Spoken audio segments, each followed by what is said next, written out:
سورة التوبة. أعوذ بالله من الشيطان الرجيم. براءة من الله ورسوله إلى الذين عاهدتم من المشركين فسيحوا في الأرض 4 أشهر واعلموا أنكم غير معجز الله وأن الله مخزي الكافرين. وأذان من الله ورسوله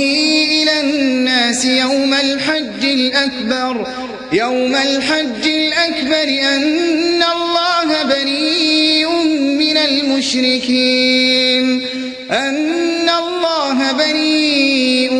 من المشركين ورسوله فإن تبتم فهو خير لكم وإن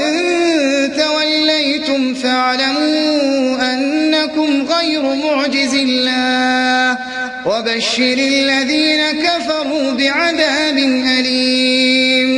إلا الذين عاهدتم من المشركين ثم لم ينقصوكم شيئا ولم يظاهروا عليكم أحدا فأتموا إليهم عهدهم إلى مدتهم إن الله يحب المتقين. فإذا انسلخ الأشهر الحرم فاقتلوا المشركين حيث وجدتموهم وخذوهم واحصروهم واقعدوا لهم كل مرصد فإن تابوا وأقاموا الصلاة وآتوا الزكاة فخلوا سبيلهم إن الله غفور رحيم. وإن أحد من المشركين استجارك فأجره حتى يسمع كلام الله ثم أبلغه مأمنه ذلك بأنهم قوم لا يعلمون.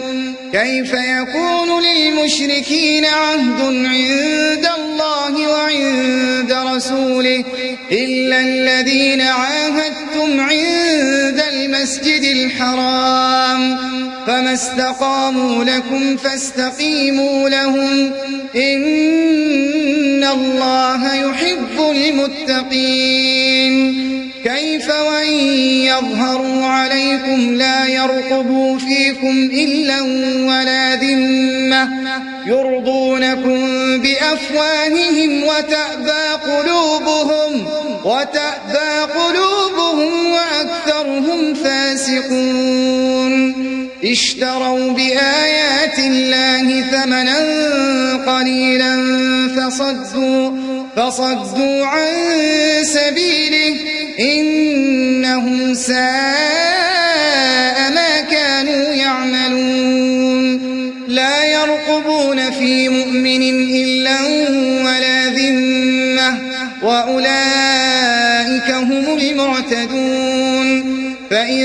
تابوا وأقاموا الصلاة وآتوا الزكاة فإخوانكم في الدين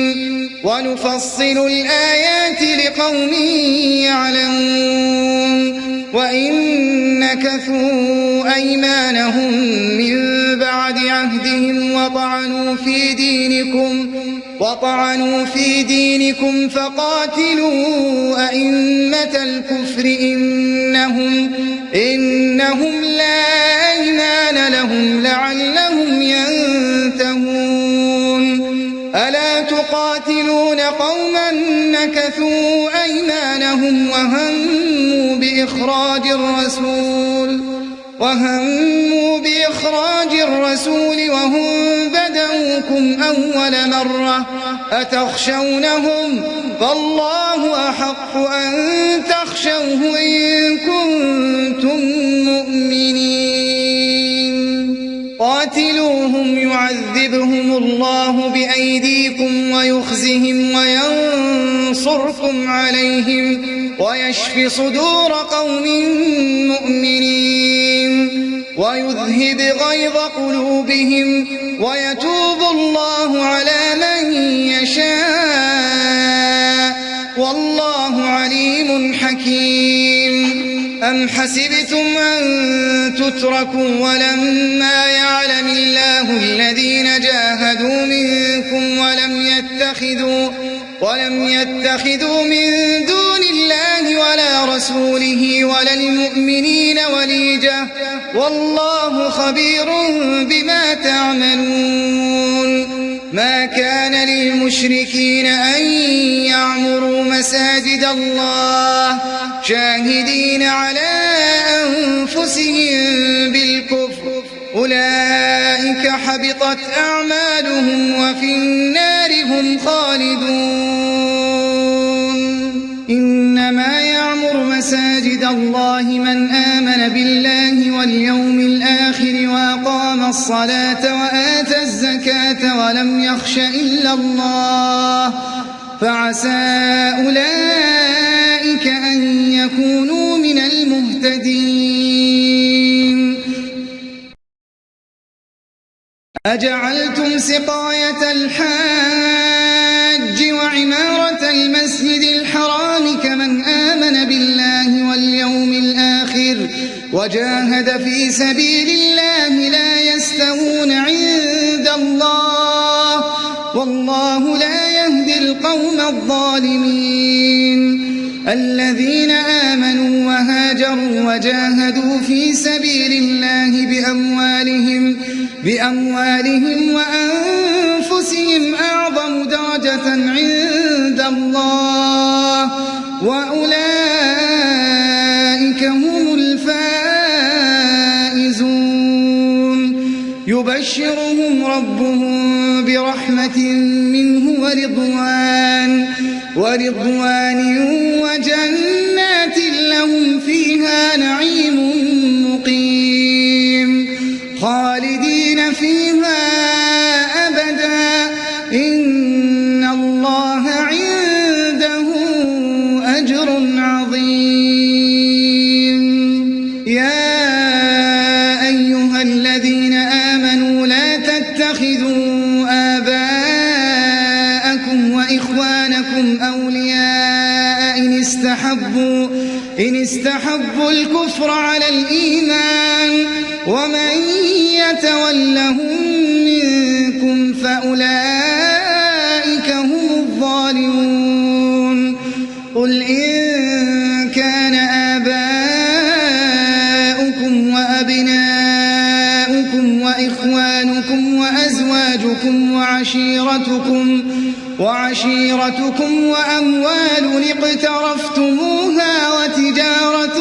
تخشون كسادها ومساكن ترضونها أحب إليكم من الله ورسوله وجهاد في سبيله فتربصوا حتى يأتي الله بأمره والله لا يهدي القوم الفاسقين. لقد نصركم الله في مواطن كثيرة ويوم حنين إذ أعجبتكم كثرتكم فلم تغن عنكم شيئا وضاقت عليكم الأرض بما رحبت ثم وليتم مدبرين. ثم أنزل الله سكينته على رسوله وعلى المؤمنين وأنزل جنودا لم تروها وعذب الذين كفروا وذلك جزاء الكافرين. ثم يتوب الله من بعد ذلك على من يشاء والله غفور رحيم. يا أيها الذين آمنوا إنما المشركون نجس فلا يقربوا المسجد الحرام بعد عامهم هذا وإن خفتم عيلة فسوف يغنيكم الله من فضله فسوف يغنيكم الله من فضله إن شاء إن الله عليم حكيم قاتلوا الذين لا يؤمنون بالله ولا باليوم الآخر ولا يحرمون ما حرم الله ورسوله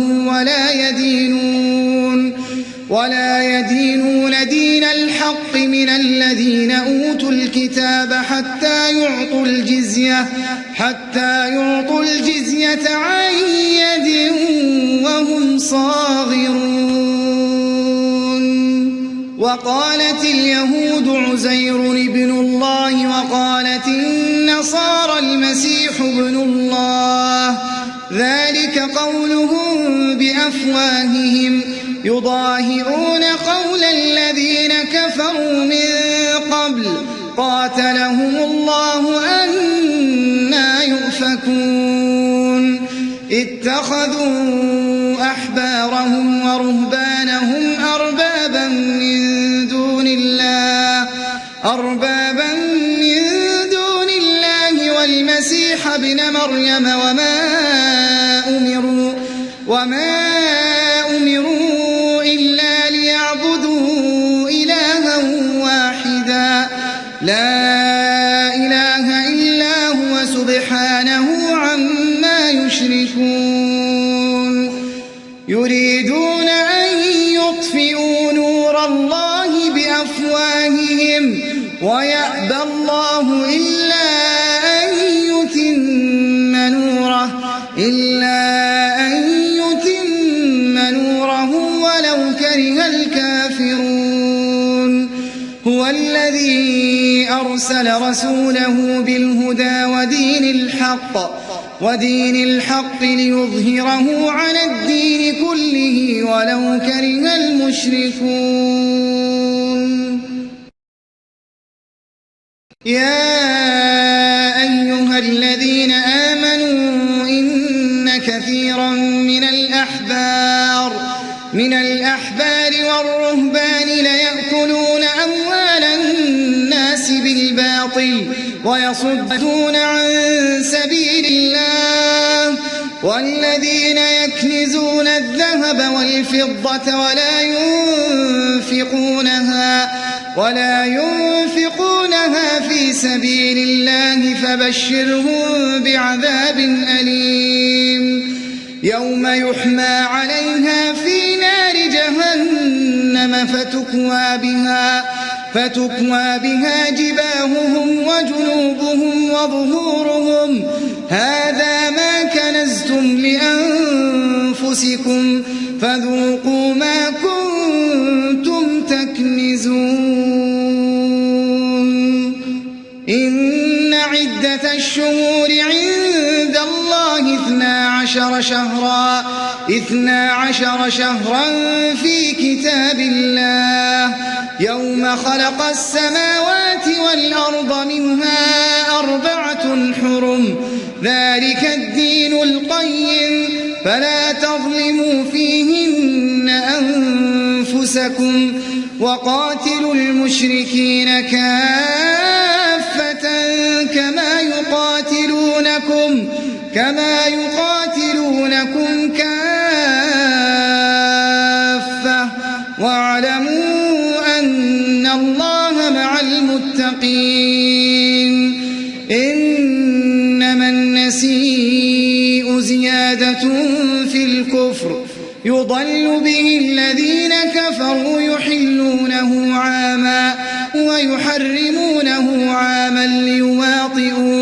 ليواطئوا عدة ما حرم الله فيحلوا ما حرم الله زين لهم سوء أعمالهم والله لا يهدي القوم الكافرين. يا أيها الذين آمنوا ما لكم إذا قيل لكم انفروا في سبيل الله إذ ثاقلتم إلى الأرض أرضيتم بالحياة الدنيا من الآخرة فما متاع الحياة الدنيا في الآخرة إلا قليل إلا تنفروا يعذبكم عذابا أليما ويستبدل قوما غيركم ولا تضروه شيئا والله على كل شيء قدير إلا تنصروه فقد نصره الله إذ أخرجه الذين كفروا ثاني اثنين إذ هما في الغار إذ يقول لصاحبه لا تحزن إن الله معنا فأنزل الله سكينته عليه وأيده بجنود لم تروها وجعل كلمة الذين كفروا السفلى وكلمة الله هي العليا والله عزيز حكيم انفروا خفافا وثقالا وجاهدوا بأموالكم وأنفسكم في سبيل الله ذلكم خير لكم إن كنتم تعلمون لو كان عرضا قريبا وسفرا قاصدا لاتبعوك ولكن بعدت عليهم الشقة وسيحلفون بالله لو استطعنا لخرجنا معكم يهلكون أنفسهم والله يعلم إنهم لكاذبون عفى الله عنك لما أذنت لهم حتى يتبين لك الذين صدقوا وتعلم الكاذبين لا يستأذنك الذين يؤمنون بالله واليوم الآخر أن يجاهدوا بأموالهم وأنفسهم والله عليم بالمتقين إنما يستأذنك الذين لا يؤمنون بالله واليوم الآخر وارتابت قلوبهم فهم في ريبهم يترددون ولو أرادوا الخروج لأعدوا له عدة ولكن كره الله بعاثهم فثبطهم وقيل اقعدوا مع القاعدين لو خرجوا فيكم ما زادوكم إلا خبالا ولأوضعوا خلالكم يبغونكم الفتنة وفيكم سماعون لهم والله عليم بالظالمين لقد ابتغوا الفتنة من قبل وقلبوا لك الأمور حتى جاء الحق وظهر أمر الله وهم كارهون ومنهم من يقول ائذن لي ولا تفتني ألا في الفتنة سقطوا وإن جهنم لمحيطة بالكافرين إن تصبك حسنة تسؤهم وإن تصبك مصيبة يقولوا قد أخذنا أمرنا من قبل ويتولوا وهم فرحون قل لن يصيبنا إلا ما كتب الله لنا هو مولانا وعلى الله فليتوكل المؤمنون قل هل تربصون بنا إلا إحدى الحسنيين ونحن نتربص بكم أن يصيبكم الله بعذاب من عنده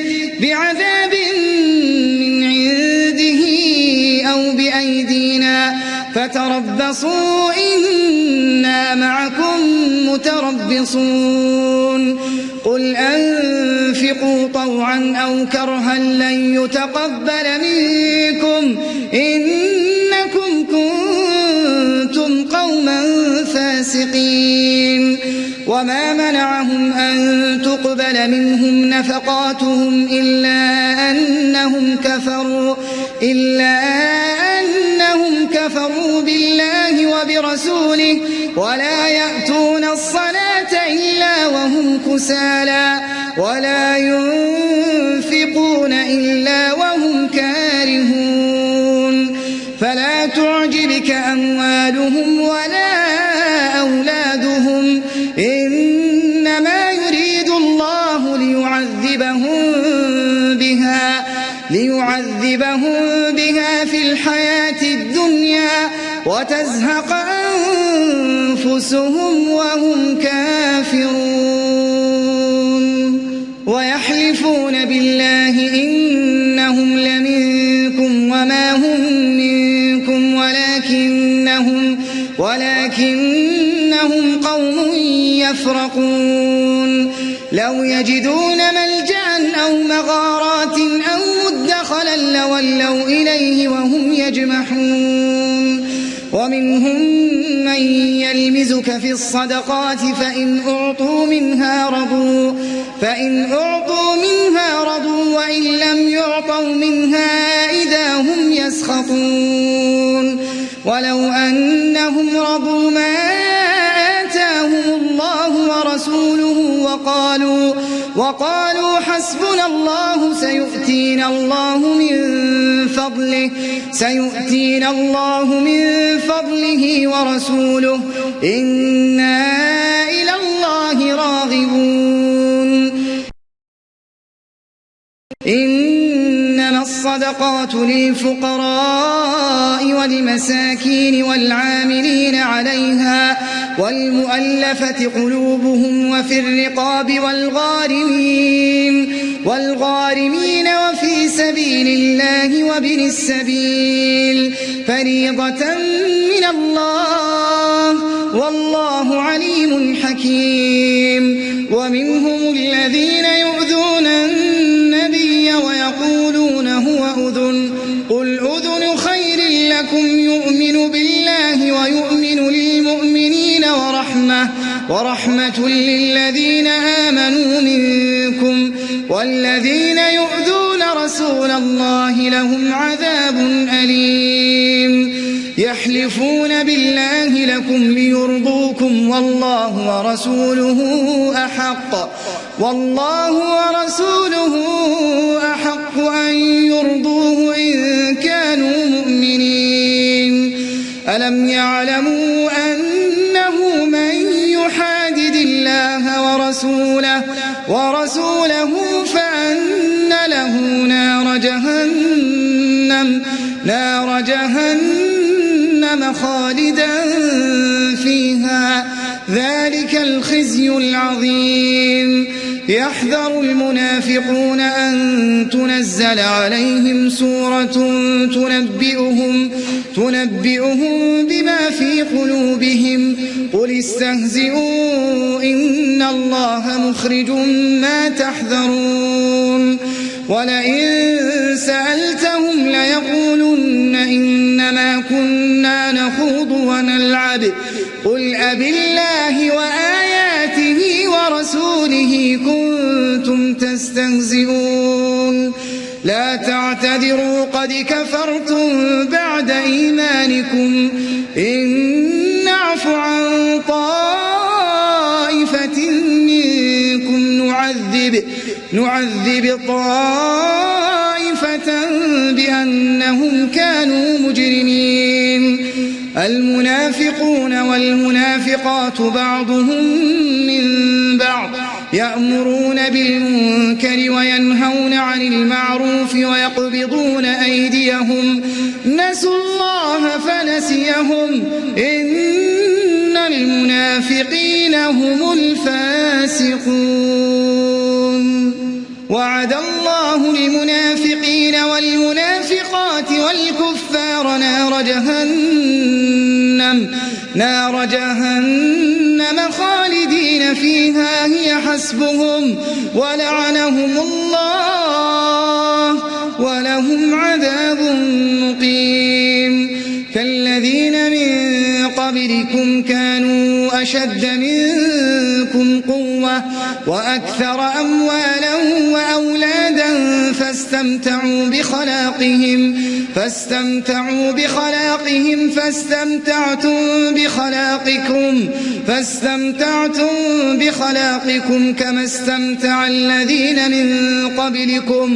كما استمتع الذين من قبلكم بخلاقهم وخضتم كالذي خاضوا أولئك حبطت أعمالهم في الدنيا والآخرة وأولئك هم الخاسرون ألم يأتهم نبأ الذين من قبلهم قوم نوح وعاد وثمود وقوم إبراهيم وأصحاب مدين والمؤتفكات أتتهم رسلهم بالبينات فما كان الله ليظلمهم ولكن كانوا أنفسهم يظلمون والمؤمنون والمؤمنات بعضهم أولياء بعض يأمرون بالمعروف وينهون عن المنكر ويقيمون الصلاة ويؤتون الزكاة ويطيعون الله ورسوله أولئك سيرحمهم الله إن الله عزيز حكيم وعد الله المؤمنين والمؤمنات جنات تجري من تحتها الأنهار خالدين فيها ومساكن طيبة في جنات عدن ورضوان من الله أكبر ذلك هو الفوز العظيم يا أيها النبي جاهد الكفار والمنافقين واغلظ عليهم ومأواهم جهنم وبئس المصير يحلفون بالله ما قالوا ولقد قالوا كلمة الكفر وكفروا بعد إسلامهم وهموا بما لم ينالوا وما نقموا إلا أن أغناهم الله ورسوله من فضله فإن يتوبوا يك خيرا لهم وإن يتولوا يعذبهم الله عذابا أليما في الدنيا والآخرة وما لهم في الأرض من ولي ولا نصير ومنهم من عاهد الله لئن آتانا من فضله لنصدقن ولنكونن من الصالحين فلما آتاهم من فضله بخلوا به وتولوا وهم معرضون فأعقبهم نفاقا في قلوبهم إلى يوم يلقونه بما أخلفوا الله ما وعدوه وبما كانوا يكذبون ألم يعلموا أن الله يعلم سرهم ونجواهم وأن الله علام الغيوب الذين يلمزون المطوعين من المؤمنين في الصدقات والذين لا يجدون إلا جهدهم فيسخرون منهم سخر الله منهم ولهم عذاب أليم استغفر لهم أو لا تستغفر لهم إن تستغفر لهم 70 مرة فلن يغفر الله لهم ذلك بأنهم كفروا بالله ورسوله والله لا يهدي القوم الفاسقين. فرح المخلفون بمقعدهم خلاف رسول الله وكرهوا أن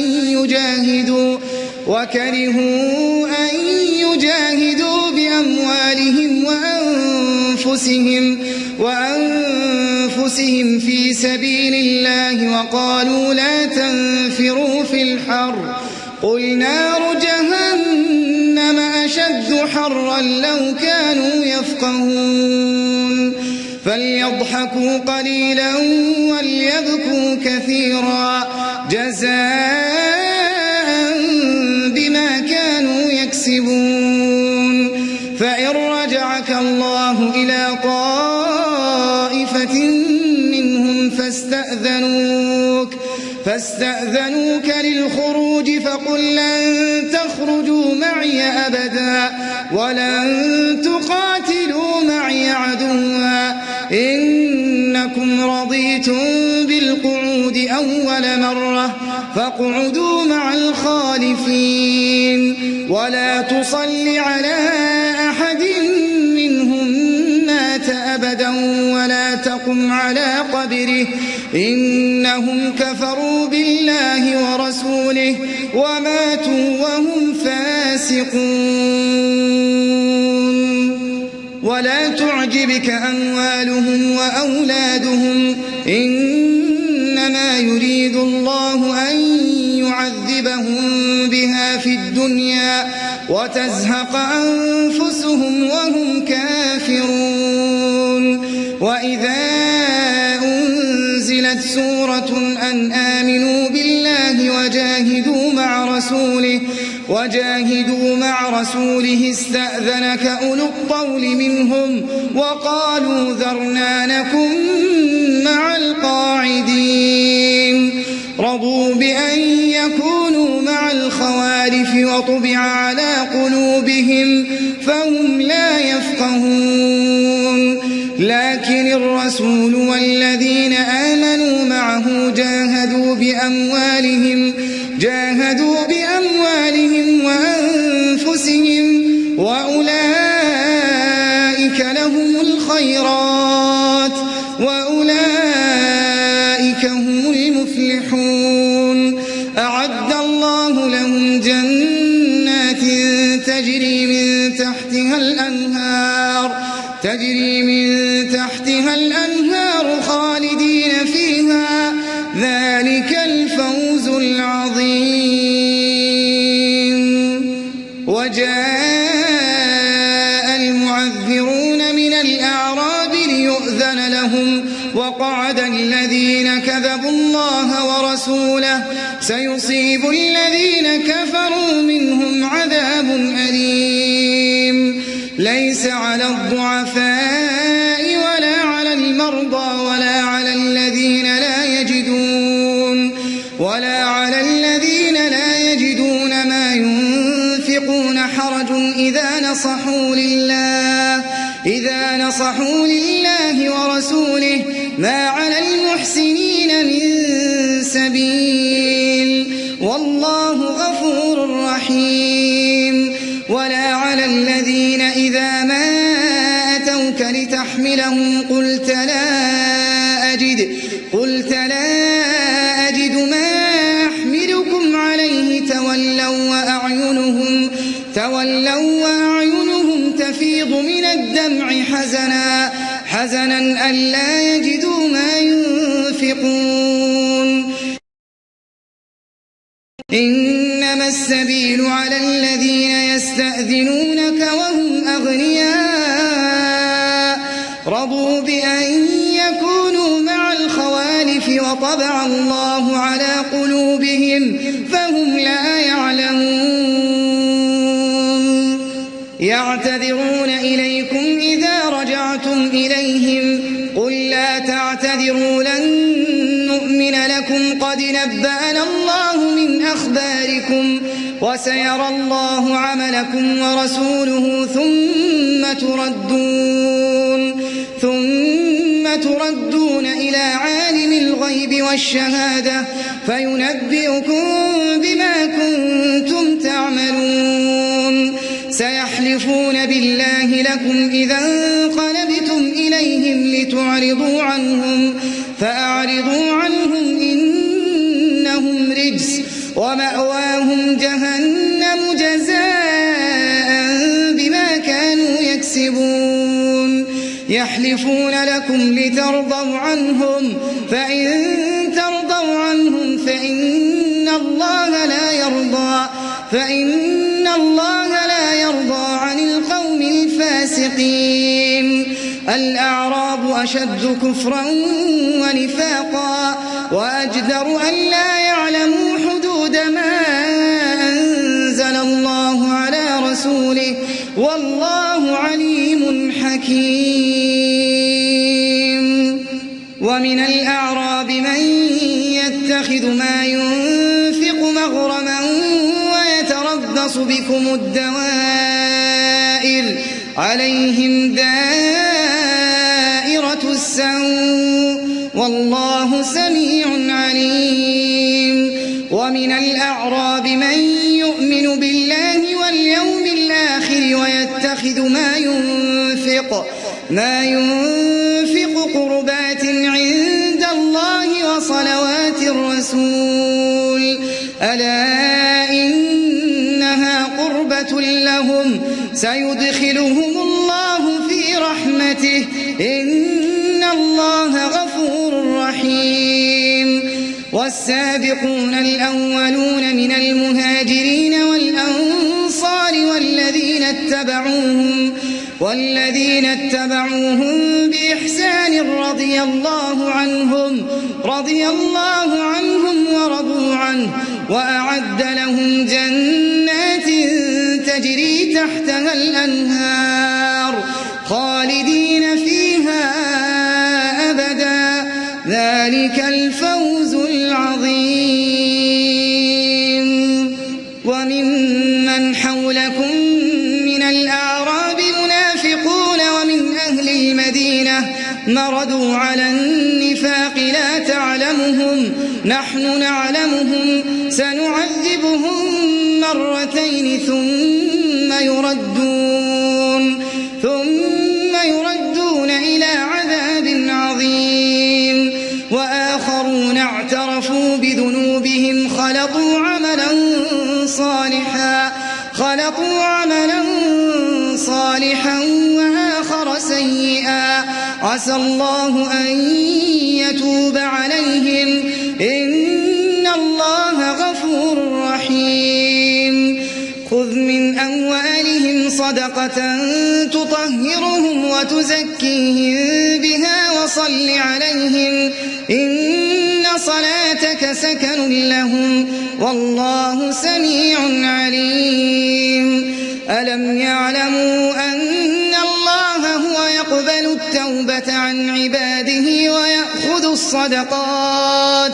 وأن الله هو التواب الرحيم وقل اعملوا فسيرى الله عملكم ورسوله والمؤمنون وستردون إلى عالم الغيب والشهادة فينبئكم بما كنتم تعملون وآخرون مرجون لأمر الله إما يعذبهم وإما يتوب عليهم والله عليم حكيم والذين اتخذوا مسجدا ضرارا وكفرا وتفريقا بين المؤمنين وإرصادا لمن حارب الله ورسوله من قبل وليحلفن إن أردنا إلا الحسنى والله يشهد إنهم لكاذبون لا تقم فيه أبدا لمسجد أسس على التقوى من أول يوم أحق أن تقوم فيه رجال يحبون أن يتطهروا تطهروا والله يحب المطهرين أفمن أسس بنيانه على تقوى من الله ورضوان خير أم من أسس بنيانه على شفا جرف هار فانهار به في نار جهنم والله لا يهدي القوم الظالمين لا يزال بنيانهم الذي بنوا ريبة في قلوبهم إلا أن تقطع قلوبهم والله عليم حكيم إن الله اشترى من المؤمنين أنفسهم وأموالهم بأن لهم الجنة يقاتلون في سبيل الله فيقتلون ويقتلون وعدا عليه حقا في التوراة والإنجيل والقرآن ومن أوفى بعهده من الله فاستبشروا ببيعكم الذي بايعتم به وذلك هو الفوز العظيم التائبون العابدون الحامدون السائحون الراكعون الساجدون الآمرون بالمعروف والناهون عن المنكر والحافظون لحدود الله وبشر المؤمنين ما كان للنبي والذين آمنوا أن يستغفروا للمشركين ولو كانوا أولي قربى من بعد ما تبين لهم أنهم أصحاب الجحيم وما كان استغفار إبراهيم لأبيه إلا عن موعدة وعدها إياه فلما تبين له أنه عدو لله تبرأ منه إن إبراهيم لأواه حليم وما كان الله ليضل قوما بعد إذ هداهم حتى يبين لهم ما يتقون إن الله بكل شيء عليم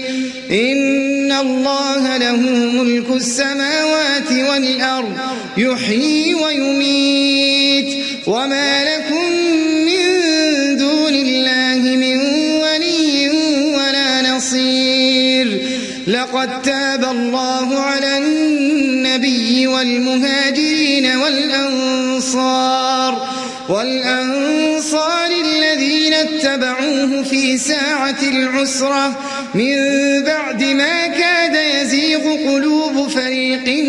منهم ثم تاب عليهم إنه بهم رءوف رحيم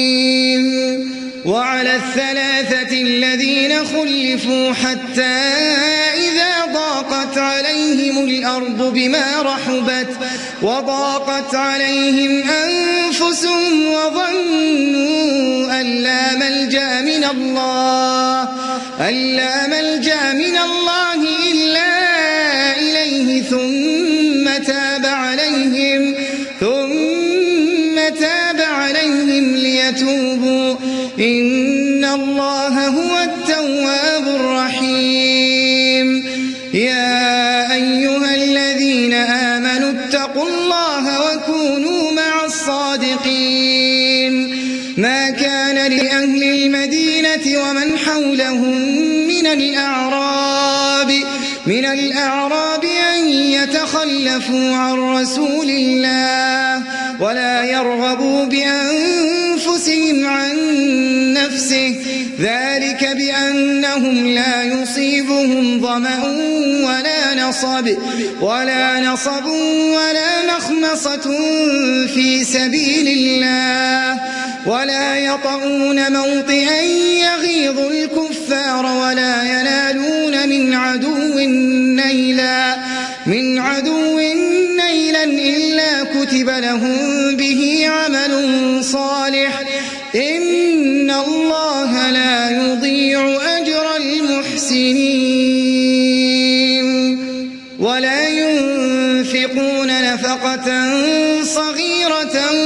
ولا كبيرة ولا يقطعون واديا إلا كتب لهم ليجزيهم الله أحسن ما كانوا يعملون وما كان المؤمنون لينفروا كافة فلولا نفر من كل فرقة منهم طائفة ليتفقهوا في الدين ولينذروا قومهم إذا رجعوا إليهم لعلهم يحذرون يا أيها الذين آمنوا قاتلوا الذين يلونكم من الكفار وليجدوا فيكم غلظة واعلموا أن الله مع المتقين وإذا ما أنزلت سورة فمنهم من يقول أيكم زادته هذه إيمانا فأما الذين آمنوا فزادتهم إيمانا وهم يستبشرون وأما الذين في قلوبهم مرض فزادتهم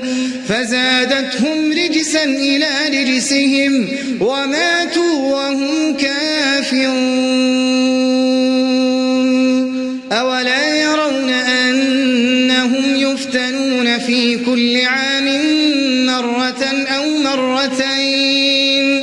ثم لا يتوبون ولا هم يذكرون وإذا ما أنزلت سورة نظر بعضهم إلى بعض هل يراكم من أحد ثم انصرفوا صرف الله قلوبهم بأنهم قوم لا يفقهون لقد جاءكم رسول من أنفسكم عزيز عليه ما عنتم حريص عليكم بالمؤمنين رؤوف رحيم فإن تولوا فقل حسبي الله لا إله إلا هو عليه توكلت وهو رب العرش العظيم